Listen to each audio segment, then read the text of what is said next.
우리 구주 예수님의 크신 이름으로 예배드리는 모든 성도님들 사랑하고 또 축복합니다. 무엇보다 오늘 또 이 선포된 말씀을 통해서 여러분들의 믿음이 더욱 굳건해지기를 원하는 마음으로 말씀을 전하려고 합니다. 저는 말씀을 시작하면서 우리 성도님들께 한번 이런 질문을 해보고 싶습니다. 성도님들은 어디서나 자발적으로 자원해서 내가 기독교인임을 알리고 있습니까? 아니면은 어떤 한 상황이 자연스러운 상황이 오기만을 기다리고 있습니까? 아니면은 아예 교회 밖을 나갔을 때는 신앙인임을 숨기면서 살고 계십니까? 이 질문이 우리에게는 참 중요한 이유가요. 예수 그리스도는 구원자이시죠. 그리고 예수 그리스도는 메시아이십니다. 우리가 이 사실을 믿는다면 어떤 상황이나 어떤 자리에 누구와 함께 있더라도 예수 그리스도를 믿는 사람임을 당당하게 담대하게 나타내야 됩니다. 예를 들어서 식사 전에 기도를 한다거나 아니면은 내가 속한 사회 공동체 속에서 정말 더 적극적으로 임하고, 그리고 또 그 속에서 내가 말로 기독교인이다라는 말을 하지 않더라도 선한 영향력을 나타내야 될 것입니다. 아니면은 내가 믿는 예수 그리스도에 대해서 간증하면서 믿지 않는 자들에게 예수 믿으라고 또 이렇게 권면할 수 있어야 되는 것입니다. 근데 사실 우리가 세상에 살다 보면은요, 내가 기독교인이다라고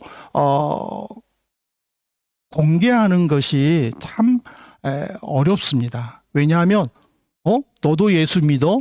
그런 반응이 되게 창피하고 어색하기 때문이 아닐까 저는 생각을 합니다.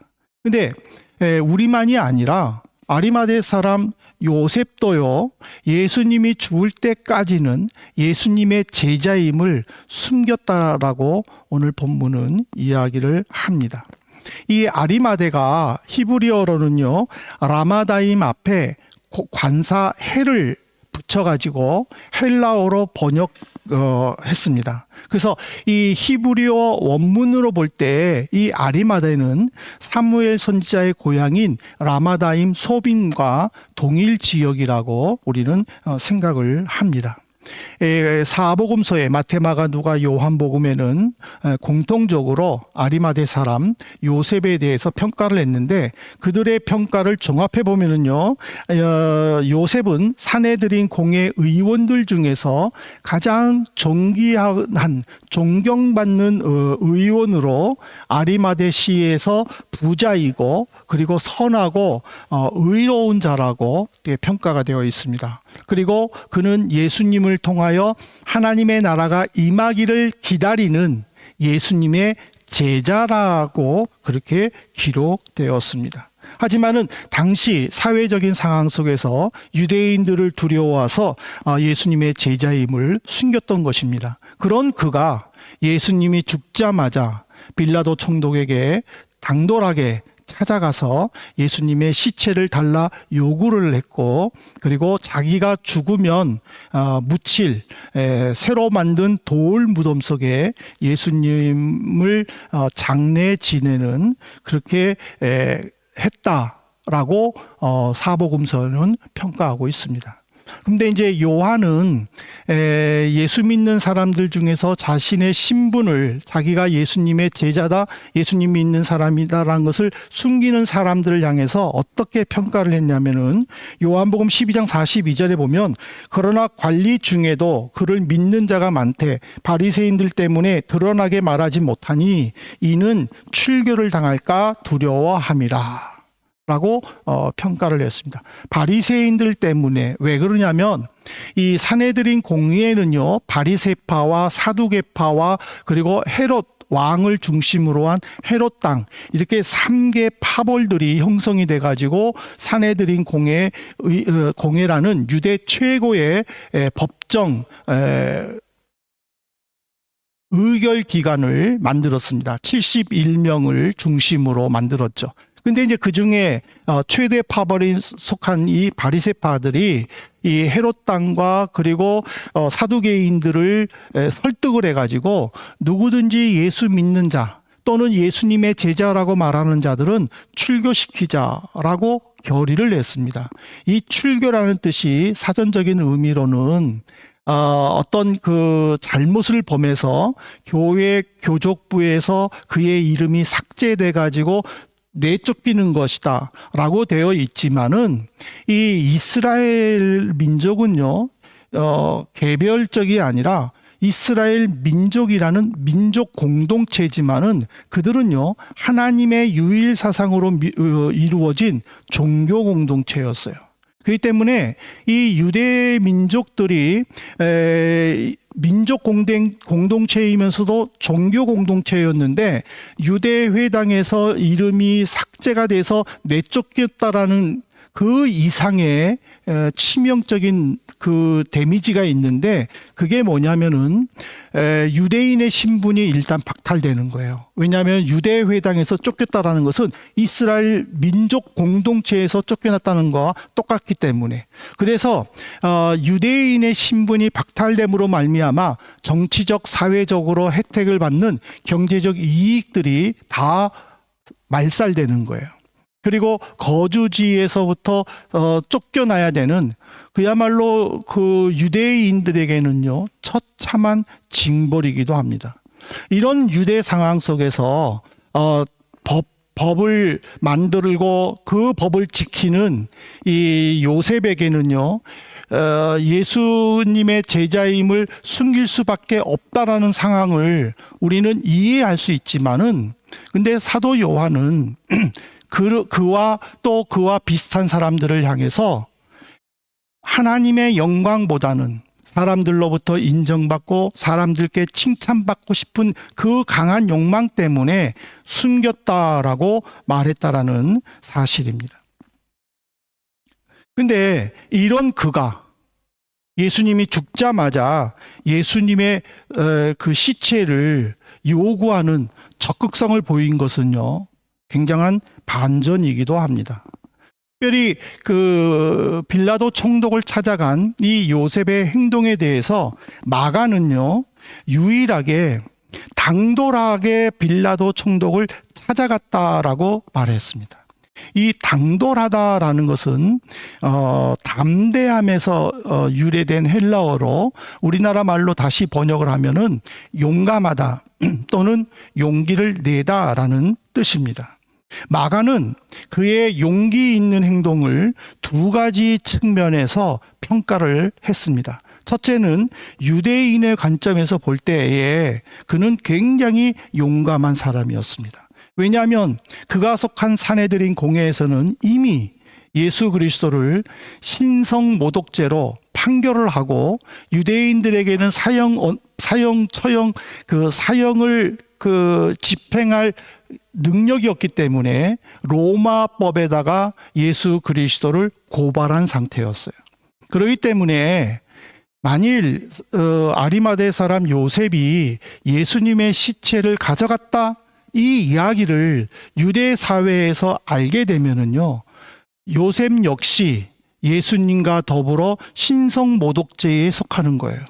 왜냐하면 신성모독한 사람을 보호하는 공범으로 쳐서 신성모독죄로 형 집행을 받게 되는 거예요.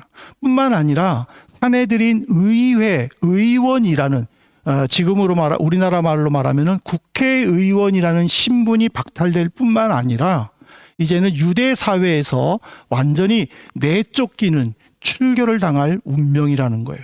그럼에도 불구하고 그는 용기를 내서 예수님의 시체를 가져갔다라는 거예요. 두 번째로는 로마 관점에서 빌라도 총독은요 예수님의 죄목을 유대인의 왕이라고 판결을 내렸다는 사실이에요. 아까도 얘기했지만 이스라엘은 로마의 통치를 받고 있었어요. 물론 이스라엘 자체 내에는 왕이 있었습니다. 분봉왕이 있었죠. 하지만은 로마 황제가 임명한 총독이 유대를 다스리고 있었기 때문에 이 사형은요, 로마법에만 따라야 되는 거예요. 근데 예수님은 유대인의 왕이었잖아요. 지금 유대인에게 왕은요, 로마 황제밖에 없는 거예요. 없어야 돼요. 그런데 예수님은 유대인의 왕인 거예요. 이것이 로마 입장에서 볼 때는요, 반정치적, 반사회적 죄목으로 극형에 처해야 될 이유인 거예요. 어떻게 황제가 다스리고 있는데 그 황제를 인정하지 않고 내가 왕이라고 말할 수 있느냐. 이거는 엄청난 죄악이라는 거예요. 극형에 처해야 되는 거예요. 그래서 로마의 가장 극형인 십자가 처형을 받지 않습니까? 근데 로마법에는요, 이 극형에 처하는 해당되는 이 십자가 처형은 그 달린 사람이 죽을 때까지 십자가에 매달려야 되는 거예요. 평소에 보통 건강한 사람들은요, 이틀에서 3일 동안 십자가에 매달려서 죽어야 된다라고 기록되어 있어요. 역사 기록에.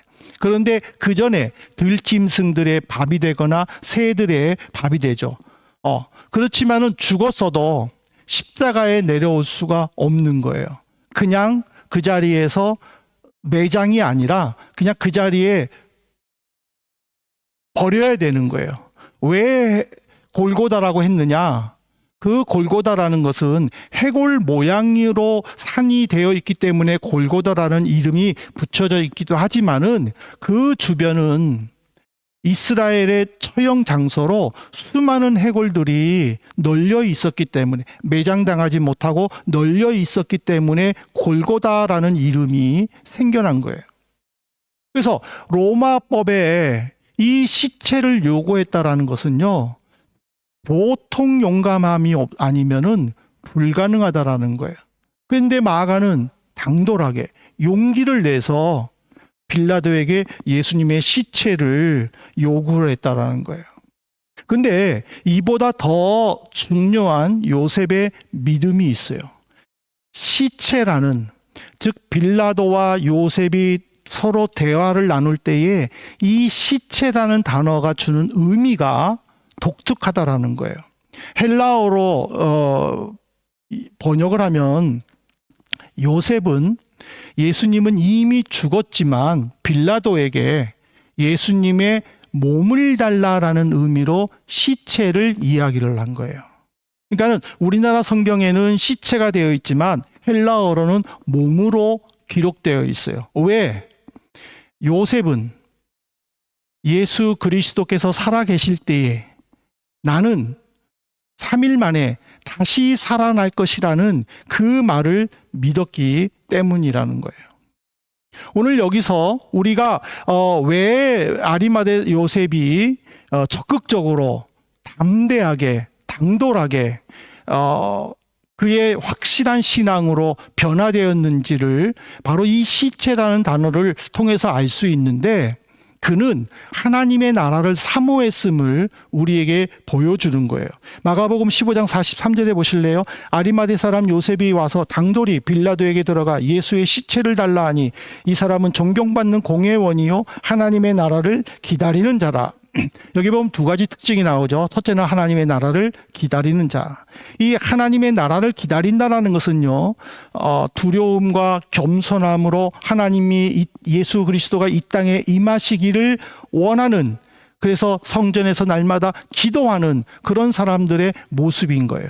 그것을 우리가 어떻게 평가할 수 있느냐? 누가복음 2장에 나와요. 누가복음 2장 25절부터 32절에 보면은 예루살렘에 사는 시므온이라는 나이 많은 노인이 성전 안에서 아기 예수를 안고 메시아적인 기도를 드리는 내용이 나옵니다. 그리고 누가복음 2장 36절부터 38절에 보면은 아셀 지파 바누엘의 딸, 나이가 많은 그러나 과부이면서 여선지자인 안나가 아기 예수를 안고 기도하는 내용이 나옵니다. 이 시므온과 안나의 이 두 분은요, 성전을 떠나지 아니하고 하나님의 나라가 임하기를 사모하면서 기도했다라고 성경은 기록되어 있어요. 그렇기 때문에 이 요셉도 의원이라는 신분으로 어떤 이권에 개입하거나 아니면은 교만해서 백성들을 무자비하게 다루는 그런 모습이 아니라 경건하게 의롭게 하나님의 나라를 사모하면서 살았다라고 우리는 추측할 수 있다라는 거예요. 하나님의 나라를 기다린 자는 늘 겸손합니다. 그리고 늘 하나님의 나라가 임하기를 마음에 기다리면서 말씀을 묵상하면서 기도하는 자임을. 그렇지만은 그는 그 하나님의 나라를 임하기를 원했기 때문에 예수 그리스도가 죽었지만은 그러나 그분이 나는 3일 만에 살아날 것이다 라는 이 한마디의 말을 끝까지 붙잡고 있었다라는 거예요. 그렇지만은요, 빌라도는 보세요. 요셉이 예수님의 몸을 요구하니까 벌써 예수가 죽었어? 왜냐하면 보통 2, 3일 가야 되는데 바로 죽어버리니까 빌라도는 믿을 수가 없는 거예요. 그래서 사형 집행한 백부장에게 물어보는 거예요. 정말 예수가 죽었냐? 백부장이 죽었습니다라고 보고하자 그러면 요셉에게 시체를 줘라 라고 말했는데 그 시체는 예수님의 죽음 상태를 얘기하는 거예요. 요셉은 예수님이 죽었지만 살아날 것이라는 믿음을 가지고 몸을 요구했지만 빌라도는 이미 죽은 쓸모없는 시체라는 말로, 그래서 마가는 같은 단어를 사용하는 두 사람의 대화 속에서 요셉의 신앙심과 그의 경건함을 부각시켰다라는 사실입니다. 오늘 이거를 통해서 우리가 알 수 있는 것은, 깨닫고 분명히 실천해야 될 것은요, 이 세상은 예수 믿는 사람이다 라고 말하기가 참 곤란한 시대예요. 불편한 걸 싫어하고, 그리고 또 누군가에게 또 내가 어떤 플러팅 당하는 걸 싫어하는 그런 관계 속에서 내가 예수 믿는 사람이다라고 당당하게 이야기할 수 있는가? 숨기지 말고 우리는 요셉처럼 밝힐 것은 밝히면서 선한 영향력을 나타내야 된다는 것을 이 하나님 나라를 사모하는 사람의 특징을 통해서 우리도 결단해야 될 줄로 생각을 합니다. 두 번째로 적극적으로 그가 두려움에서 떨쳐버리고 믿음의 확신 속에서 예수의 제자임을 나타내는 이유는 뭐냐면은 구약의 예언을 믿었기 때문이란 사실이에요. 마가복음 15장 46절에 보십시오. 요셉이 세마포를 사서 예수를 내려다가 그것으로 싸서 바위 속에 판 무덤에 넣어두고 돌을 굴려 무덤 문에 놓음에. 근데 우리는 이 말씀을 읽을 때마다 한 가지 의문점이 있어요. 도대체 제자들은 다 어디 가고 왜 요셉이 십자가에서 친히 예수님의 시체를 내려가지고 자기가 구입한 세마포로 예수님을 싸서 자기가 죽으면 묻힐 돌 무덤에다가 예수님을 매장했을까? 근데 예수님은요, 돌아가시기 전에 제자들에게 분명히 얘기하셨어요. 마태복음 26장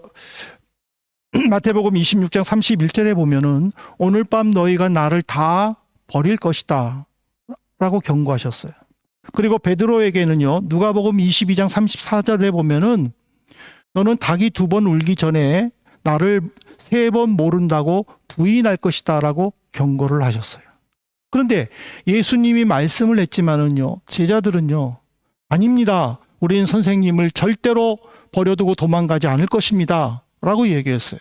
심지어 베드로는요, 나는 주님과 죽을지언정 절대로 부인하지 않겠습니다 하고 맹세까지 했던 사람들이에요.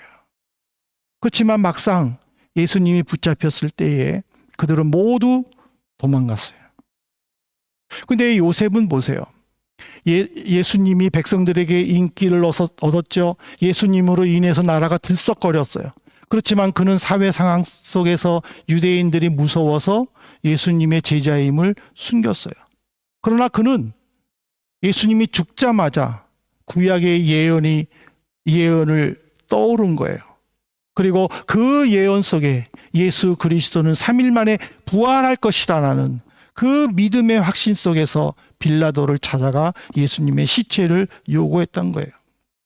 이사야 53장 9절에 보십시오. 그는 강포를 행하지 아니하였고 그의 입에 거짓이 없었으나 그의 무덤이 악인들과 함께 있었으며 그가 죽은 후에 부자와 함께 있었도다. 그는 강포를 행하지 아니하였다. 그 입에 거짓이 없다라는 이사야 선지자의 예언처럼, 빌라도 총독의 고백처럼 예수님은 아주 작은 잘못조차도 없다라는 거예요.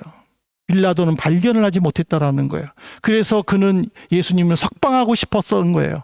그렇지만 종교 지도자들은 이미 예수를 죽이려고 했고 백성들을 선동을 해가지고 당신이 예수를 십자가에 죽이지 않으면 황제의 신하가 아니라고 빡을 하며 예수를 십자가에 못 박게 했다라는 거예요. 결국 그는 바라바를 죽이려고 했지만은 백성들의 선동 때문에 바라바를 죽이는 것 대신 예수 그리스도를 죽일 수밖에 없는 거예요. 결국에는 바라바를 죽이면서 그의 동료로 추측되는 죄인 두 사람과 함께 예수 그리스도를 십자가에 못 박음으로 말미암아 예수는 죄인들과 함께 무덤에 가게 됐다라는 거예요. 하지만 요셉이 빌라도에게 예수님의 시체를 요구하고 자기가 죽으면 묻힐 돌 무덤에 매장됨으로 말미암아 부자와 함께 있다라는 사실이에요. 요셉은 유대인으로서 율법을 공부하고 율법을 배운 자로서 그는 그 율법에 충실했다라는 거예요.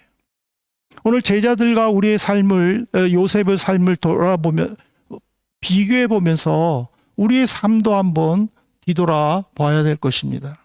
제자들은요, 예수님과 함께 있었어요. 예수님이 백성들의 인기를 얻고 예수님들이 기적들을 베풀므로 말미암아 수많은 사람들이 따라다녔을 때에 그들은 자기들만큼 예수님을 잘 믿는 사람은 없을 것이라고, 자기는 예수님과 더불어 큰 자리를 얻을 것이라는 그런 생각 속에서 예수님과 따라다녔어요. 함께 있었어요. 그렇지만은 예수님이 고난당하는, 또 죽임을 당하는 그 고난의 현장 속에서는요, 그들은 모두 도망갔어요. 그들은 도망만 갔습니까? 심지어 예수님이 십자가에 못 박혔을 때는요, 요한 이외에는 다른 제자들은 없었다라고 기록되어 있어요. 뿐만 아니라 예수님의 부활도 믿지를 않았어요. 심지어 여인들이 예수님의 무덤에 가봤는데 예수님의 시체는 없고 천사들이 예수님은 살아났다고 갈릴리에 먼저 가셨다라고 말씀을 했어도 그들은 미련하다는 의미로 허탄하다라는 반응을 보였다라는 거예요. 그렇지만은 요셉을 보세요. 사회적 상황 때문에 예수님을 숨길 수밖에 없었지만은 예수님이 죽으셨을 때에는 더 이상 사회적 신분이 소용이 없다는 것을 깨달은 거예요. 그래서 그는 담대하게 공포한 거예요. 나는 예수님의 제자다. 예수 그리스도의 시체를 달라. 그리고 자기 무덤에 예수님을 매장했다라는 뜻이에요. 사랑하는 성도 여러분, 어떻게 두려움에서 소극적으로 임했던 요셉이 적극적으로 그 두려움을 뚫고 믿음의 확신을 가지고 담대하게 나는 예수의 제자다라는 정체성을 나타낼 수 있었을까? 여러분 궁금하지 않으세요? 단 한 가지예요.